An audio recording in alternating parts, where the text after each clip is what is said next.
Alright, ladies and gentlemen, I'm here on the show, and I'm here to talk about number 5 Uconn beating number 18 Florida, 77-73 reaction, and we'll talk about some NBA news at the end. But let's talk about this game here. Uconn, this was a fantastic back and forth ball game till Uconn made a pretty good run there at the in the second half. Florida was able to kind of make it interesting. Uconn missed a few free throws. Florida was getting some quick twos, but then they forced a turnover on Ross, and then Florida doesn't have any timeouts there with about 9 seconds left.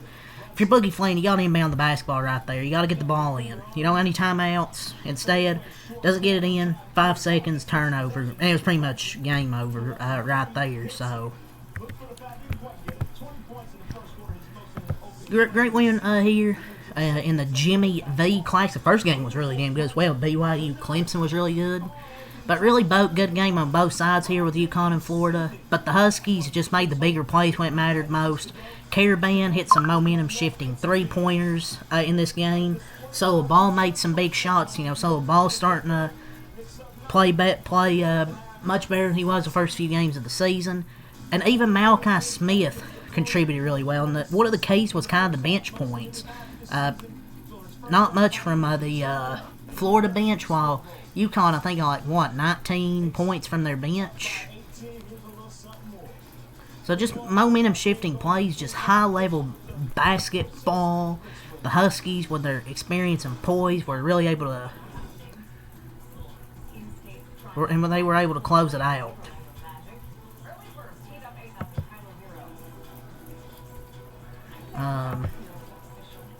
And 3 of Florida's now 4 losses. 3 of them are to current top 5 teams, 2 of which it gave away late, and then just let Uconn get to a good lead. And Chinyalu, 2 huge missed free throws. Caravan hits a tough shot. Lee airballs the 3. That's a sequence right there that shows the difference between Florida and the top 5 teams they've lost to.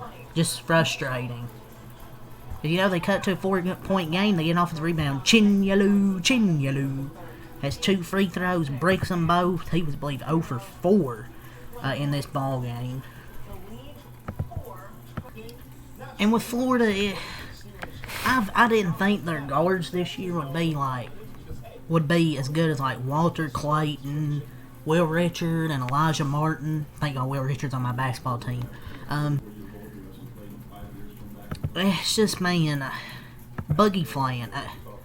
Oh, wow, shocking. Back-to-back games where Boogie Flan turns the ball over at the end of the game to either win or have a chance to tie. Absolutely horrible point guard for Florida. It literally seems like the worst pickup in the whole transfer portal. Hell, even Xavier Lee is. He had, 20 points tonight? But those 2 pickups have really turned out to be cow shit for this team. Just a nightmare closing sequence. You turn over both times. Hit this season a game-losing break versus Arizona, wide open. Game-losing turnover versus Duke, dribble off his foot. Game-losing turnover versus Uconn, so you can't inbound the ball. Went from Walter Clayton to Boogie Flan and Xavier Lee. He's wasn't really great for Arkansas, and it seems like he's an issue with Florida as well. And he was in foul trouble really this whole game, and he fouled out. He had 6 points and 5 fouls. Xavier Lee and Boogie Flan are awful in the clutch. Xavier Lee finally got you some good production tonight, at least. He got good production and had 19 points and 6 rebounds. So tonight, he wasn't the problem. It's just been most of this season he's kind of been a problem. But also, I want to point this out with Uconn. 7 players scored at least 6 points. Stats sheets won't do Braylon Mullins justice, but he made some big plays down the stretch of this game. Alex Caravan hit some big shots. But at the end of these games for Florida, Xavier Lee, I shouldn't say he had 19 points, but it was inefficient, shocking. 5 for 14, 1 of 7 for 3. He was 8 of 9 from the line. He had 5 assists and 6 rebounds, but he had an air ball in the clutch. It was a terrible shot. ISO, tween, ISO, air ball. Thomas Hall had another great game. He was 7 of 12, hit 3 of his 5 threes. I would really just put, if I'm Florida, I would just start putting the ball in Thomas Hall's hands at the end of these games. He's far and away their most talented player, mentally ready for the moment, handles it well, can score in a variety of ways, whether that's in the paint or from the 3-point line. If Boogie Flayers is going to turn over every single time, just give it to Thomas Hall. Boogie Flay's past 2 games for 4 in the clutch are just boneheaded. Xavier Lee and Boogie Flayin are just horrible basketball players.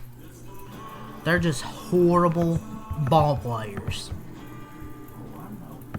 What Boogie Flayin do tonight? 8 points. Oh, he had 8 points. 8 points, 2 of 5, 0-2 from 3, 5 fouls. He fouled out. You're like, well, 2 for 5 ain't bad. Well, the only reason he played 22 minutes because he couldn't stay out of foul trouble. 8 points, 2 for 5, including a terrible boneheaded turnover where he couldn't get the damn ball inbounded. Ruben Chinyalu. Yeah, you had 8 points and 11 rebounds. Yeah, 4 for 8. You missed 4 free throws, buddy. And your team lost by 4. Alex Condon, 14 points, 9 rebounds, 4 assists, 5 of 11. 3 blocks. At least he plays hard. His stats may not look the greatest, but at least he goes out there and plays with effort. Thomas Hall, 18 points, 7 12, 3 5 from 3. They just need to get the ball to him in the clutch time. Hand locked in 2 points, 6 rebounds, 1 of 5. Urban Cha-Cha, 3 points, 2 assists. CJ Ingram, 1 point, 1 rebound, 1 assist, 1 turnover, 1 block, 0 for 1 shooting. But besides Thomas Hall and Alex Condon, it's really hard to believe in anybody else in the starting line. Chinyalu's a tough player. Like, he'll get you rebounds, but besides those 3, like, who do you really trust on this Florida roster? I don't see Xavier Lee and Boogie Flayin really getting any better this season. I really don't. Like, I don't see these 2 players just magically getting better. Like, Xavier Lee, 5 for 14. He clears everybody out. He goes, and he throws up that shit. I mean, he finally had some confidence early on, but it went quickly terrible. Trying to do ISO and airballs the 3. Yeah, what a great shot. Not Steph Curry, buddy. Jesus. Dude can't make a 3 to save his life. But yeah, anyways, Florida, they scored 32 in the first half, 41 in the second half. They played a lot better in the second half. 42 from the field, but 26% from 3, 4 of 15.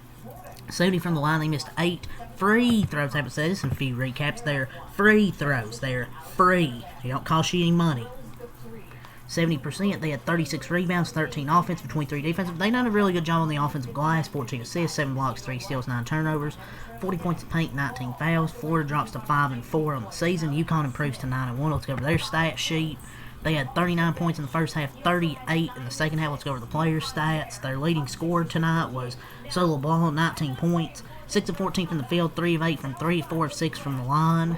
Really looking like himself. Terrace Reed, 12 points, 5 for 10, 2 assists, 5 rebounds.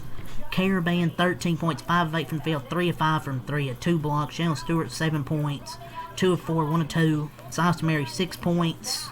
Off the bench, you had Eric Reeby, 9 points, 4 of 6, hit a 3-pointer. Braylon Mullins, 6 points, 2 assists, 1 rebound, 3 of 5 from the field. Yeah, he fouled out. Based on some good moments, I thought Malachi Smith, that was a pretty good impact off the bench. 5 points, 9 assists, and 22 minutes off the bench from Malachi Smith.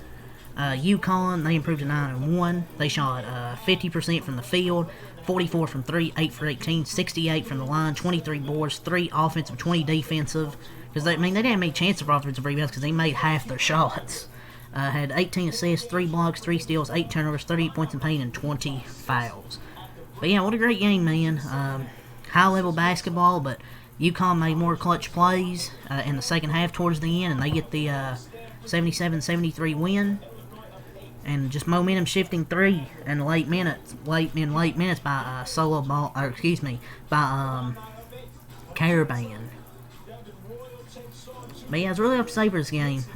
So let's get to the NBA news. If you just tuned in for this portion, leave a like, subscribe for more. Peace. Alright, so with the NBA, the Clippers are expected to do right by their franchise legend and work with him to find his next trade destination. Per Jacob Fisher, have also been told in strong terms that the Clippers do not want to work in tandem with Paul and his new CAA representation to find him a new home. The 40-year-old indicated last week that he's more than likely not to keep playing, even if it means leaving Los Angeles. League sources insist that the Clippers, in a nod to Paul's status as a franchise legend, do want to help him relocate. Chris Paul went, that Michael Jordan meme. Oh, no. That Michael Jordan meme. I don't think anybody's going to trade for Chris Paul, man. Talking about trade. Klay Thompson is looking to play for a contender if Dallas trades him per Shams. I don't think anybody's going to trade for Klay Thompson, man. Ain't nobody going to trade for him. He's washed, bro. So the Bucks locker room is starting to feel the tension between Giannis and the team per Shams Charania. Shams is going to make sure this trade happens. The Pacers have shown interest in Daniel Gafford per Jake L. Fisher. That'd be a good fit. Once Tyrese Halliburton's healthy, he still got Nembhard. Imagine that duo when Tyrese healthy. Gafford and Indy with that pick and roll could be nasty with Halliburton when he gets healthy and returns next season. Austin Reeves believes SGA would be the biggest star in the NBA if he weren't Canadian. Whatever. Kings GM Scott Perry trying to convince ownership that it could take another 3 to 5 years to turn the franchise around. I guess the Kings want to stay in poverty, I guess. Personally, maybe the Heat are a team to watch for Giannis if he can't land with the Knicks. Shocking, the Heat are mentioned. The Indiana Pacers, they also have interest in Walker Kessler. People are always interested in Walker Kessler. Danny Ainge is going to try and get a scam.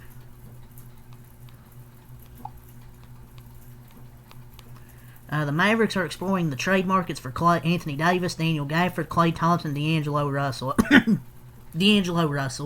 Klay Thompson.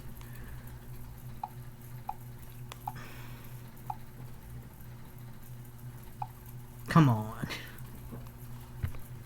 Per Shams, the Detroit Pistons, Atlanta Hawks, and Toronto Raptors are expected to be suitors for Anthony Davis. Pistons? Anybody going to make their team worse trading for him? Come on.